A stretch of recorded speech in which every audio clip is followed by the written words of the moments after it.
Ta vie détermine quelque chose, comme rien de bon ne pouvait sortir de Nazareth. Mais Jésus a vécu et grandi à Nazareth. Ta vie détermine quelque chose, comme les 14 ans de souffrance n'ont pas pu empêcher à Jacob de devenir Israël. Ta vie détermine quelque chose, comme lorsque Anne a reconnu ses limites, Dieu s'est souvenu d'elle. Ta vie détermine quelque chose, comme Jacob resta seul, afin que Dieu se révèle à lui en le solidifiant dans la solitude. Ta vie détermine quelque chose, comme c'était fini pour Ézéchias, mais Dieu a augmenté le temps additionnel. Ta vie détermine quelque chose, comme Paul pouvait nous le dire. Mon corps porte la marque de la souffrance de Jésus. Paul espérait en la bonté de Dieu et craignait l'Éternel, mais continuait toujours à souffrir dans son corps. Ta vie détermine quelque chose, comme Zacharie et sa femme Élisabeth servaient Dieu, mais ils n'ont rien eu. Mais ils n'ont pas fait de cela leur malheur, ils sont restés à leur poste. Même en absence du besoin qu'ils désiraient, leur foi est restée intacte. Ta vie détermine quelque chose. Comme David dans la bataille contre Goliath, l'Éternel est devenu serveur. Dieu te servira devant ce problème. Et l'illustration que tu es la réponse de Dieu à toute une vie. Comme Goliath a révélé David. Ta vie est liée à plusieurs destinées. Ta vie détermine quelque chose, comme Anne dans les pleurs. Il y a des échecs qui sont source de connaissances et des pleurs qui sont source de révélations, parce que Dieu veut tirer sa gloire dans ton humiliation. N'est pas éternel, mais prépare la gloire à venir.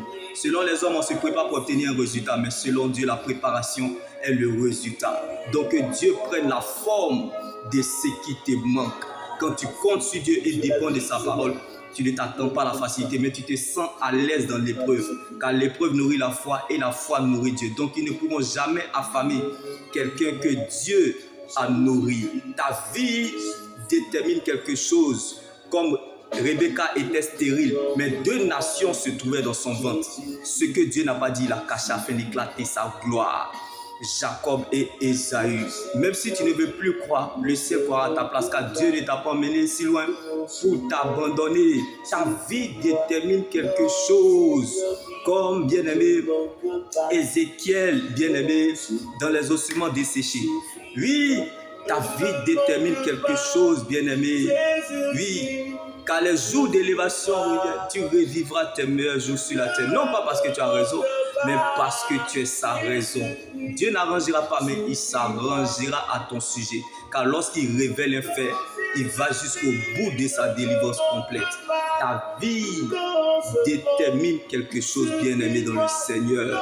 Comme Élisabeth dans la honte, Anne dans les pleurs, Rebecca dans la tristesse, Agar dans le doute, Batimée dans le désespoir. Ta vie détermine quelque chose.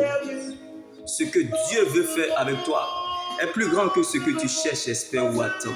Alors attache-toi à ce que tu crois, à la parole de Dieu. C'est la seule terre solide sur laquelle nous pouvons nous tenir. Donc les obstacles ne peuvent pas changer le résultat. Tu es la réponse de Dieu à toute une vie. Le monde est ta question, la parole de Dieu est ta réponse. Quand tu veux voir, il faut savoir regarder la parole de Dieu. Finis toujours par remettre chacun dans le couloir de sa destinée.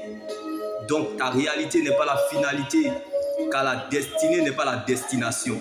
Le destin te fait subir, mais la destinée te prépare. Donc la chaussure comporte en fonction de la distance à parcourir. Jésus est la vie dans vos années.